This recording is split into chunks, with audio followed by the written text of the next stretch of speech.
We're now joined by Stephen Feifke, who is a Grammy-Award-winning artist. Congratulations, sir. He's a band leader, composer, arranger, and pianist. Hey, how you doing? How cool is that? How cool is that Grammy? It's pretty cool. To break it down, exactly what did you win for? So I won for the Best Large Jazz Ensemble Album for this record right here, which is called the Generation Gap Jazz Orchestra. And this album right here is all about celebrating and showcasing generational diversity. And I produced it alongside my collaborator and mentor for this project, Bijan Watson, who's a great lead trumpet player. And it was just so incredible to, one of the cool things is that I'm actually the youngest ever band leader to win this award in this category, and to win it for this record right here for a mission like this is very, very special. That's awesome. And we're happy for you, proud of you. Congratulations. Thank you. Curious, jazz came into your life, and this is part of our Arts Connection series. You'll see the graphic up. Jazz came into your life when? Yeah, so I started playing the piano when I was 4 years old. My mom was my first teacher, and I was very shy as a kid. And so piano and music in general kind of gave me a bit of a voice that I didn't have otherwise. And when I was around 9 or so, what started to happen is that I became a little bit frustrated by reading music. And, I was a little kid, I was a lot younger, 2020 hindsight. I wish that I'd stuck with classical music, but what happened next kind of became one of the greatest gifts that could have possibly happened for my career, which is that when I told my teacher that I was feeling a little bit bored by reading music and kind of feeling like I was unable to really give my own voice to the music, she said, well, have you heard of jazz and improvisation? And I said, no, I haven't. And she basically walked me through during my first lesson on that tip with her. She walked me through this incredible, I remember the lesson exactly. She walked me through how to play a waterfall on the piano. She said, okay, play me a waterfall. I'm like any little kid, I run my finger down the piano. She's like, great, now what happens when the water hits the ground? And I was like, can I do it? And she's like, yeah, do it. And I, crash my fingers on the piano. And she's like, okay, a little bit softer, but yeah, that's the right idea. And so she started walking me through basically how to realize what I was seeing and feeling on a deeper level in my head through my music. And I basically learned about jazz and about improvisation through composition. And jazz is all about making music in the moment. And so through that, I really felt like I was able to, I didn't have the words for it then, but I really felt like I was able to return to that place that I knew when I was 4 years old, 5 years old. Again, even though I wasn't conscious of this at that age, I really was able to return to being able to kind of make music that came straight from my heart. And so as I've, gotten older and older, I developed more and more tools and techniques that help me say more. Stephen, was that in Massachusetts, Lexington, Massachusetts? Yeah, so I'm from Lexington, Massachusetts originally, and moved to New York in 2009 to go to school. Well, hold on, was that a teacher? I'm sorry for interrupting. Was that a teacher who did that for you?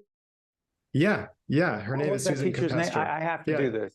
No, please. I say her name.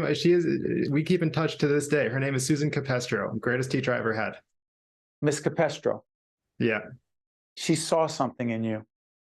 She was an incredible teacher. She really embraced everybody at the level that they were at and just kind of helped them do what they felt that they needed to do. And I'm forever grateful for the lessons that she taught me, and also for her, just our friendship and relationship now as adults. We're big fans of celebrating public school teachers. Generation Gap Orchestra, your orchestra, talk about it. Yeah, Generation Gap Jazz Orchestra. It's an orchestra that was founded by myself and Bijan, and we have about 2 decades between us.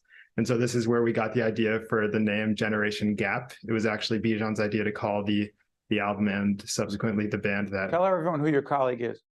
Yeah, so Bijan Watson, incredible lead trumpet player who's performed on records that you've probably heard and listened to if you've ever checked out Michael Bublé or Diana Krall, or you've seen the movie La La Land. And we met backstage at a concert. One of my other mentors, John Beasley, invited me to one of his performances. And I was a lot younger then than I am now. And I met Bijan backstage at that show, and we just hit it off. Bijan is also from Massachusetts, and we started chatting here and there over the phone, and he became a really important figure in my life. And as our friendship developed, there was one time that he asked me, he was like, "Hey, Steven, can you arrange some big band music for me? I need this or that." And, this is a big part of my career as well, is that I write music for a lot of artists and for other mediums as well. And so usually I say, yes, of course. But with Bijan, I just, said to him, I was like, man, why don't we start our own big band? I'll write the charts, but let's start our own band. He's like, that's a great idea. And so that's how the band started. And we're huge into education. So Bijan and I first presented this ensemble at the Jazz Educators Network conference. And the ensemble itself is comprised of almost 5 decades of musicians. And it wasn't an intentional thing that we had got 5 generations. The whole idea here is that everybody who has something to say should be given a platform to say it. And so Bijan called some of his friends, some of his mentors, some of his students. I called some of my friends, some of my mentors, some of my students, and we basically got together this very diverse aged ensemble. And so when we had our release show at Berklee College of Music, we played at the Berklee Performance Center in Boston as one of our release shows when the album came out in October. What we did is that I was able to actually bring in some of my students at Berklee at the time to perform with us. So one of the singers, one of the trombonists, one of the saxophonists, one of the guitarists. And this is sort of the whole message of the ensemble which is what? To do this. Celebrating and showcasing generational diversity in music, especially in jazz. And the new CD? Talk about the new CD. Yeah, the new CD is this one right here. It's called Catalyst. This is my 6th album in 2 years. It's my 7th album as a leader. And this is a big band album. And I just love big band music.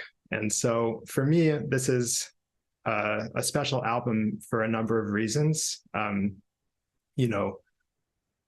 The music on it is very, very personal to me, special to me in many ways. And there's a couple of reasons why it's called Catalyst, but I'll give you 2 of them right now. Number 1, there's an incredible group of musicians on the album, people who've been playing in my band for over 10 years at this point in the Stephen Feifke Big Band.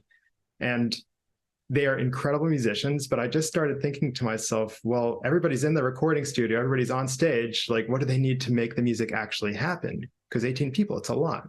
And I started thinking, what is the catalyst for that situation? And could I possibly give music that allows everybody to be themselves, musically speaking? And so in that way, this is one of the ideas of Catalyst. And the second, the one that I personally feel is very, very close to my heart, is that there's a track on the record called Patience is Promise. And I don't know if you've ever heard the phrase or the age-old quote, good things come to those who wait. And I started to notice at a certain point that I was waiting and waiting and waiting for something to happen to me / for me. And that I, in the meantime, was developing and having these other ideas for myself about what I actually wanted my future to look like. And so the track on the record is called Patience is Promise. And it is kind of alluding to that quote that good things come to those who wait, but actually Patience is Promise is an abridged title for the song. The actual full title of the song that I say to myself in my mind is that Patience is Promise is a lie. And that if we want something in our own lives, then all we have to do is go out and make it happen for ourselves. And so in that way, I see myself as my own catalyst in my own life. And I hope that other people as well can see themselves as their own heroes and to become their own catalyst to make their own dreams a reality, because this right here is a dream come true for me. Well said. Stephen, congratulations and wish you all the best. Thank you so much, Steve. I really appreciate it. And likewise. Yep, you got it. One of the youngest Grammy Award winners ever. We'll see you next time. One-on-One with Steve Adubato has been a production of the Caucus Educational Corporation. Funding has been provided by NJM Insurance Group, Johnson & Johnson, Hackensack Meridian Health, the New Jersey Education Association, New Jersey Sharing Network, Rutgers University, Newark, PSC, Horizon Blue Cross Blue Shield of New Jersey, And by Robert Wood Johnson Foundation. Promotional support provided by CIANJ and Commerce Magazine. And by New Jersey Monthly. NJM Insurance Group has been serving New Jersey businesses for over a century. As part of the Garden State, we help companies keep their vehicles on the road, employees on the job, and projects on track. Working to protect employees from illness and injury, to keep goods and services moving across the state. We're proud to be part of New Jersey. NJM, we've got New Jersey covered.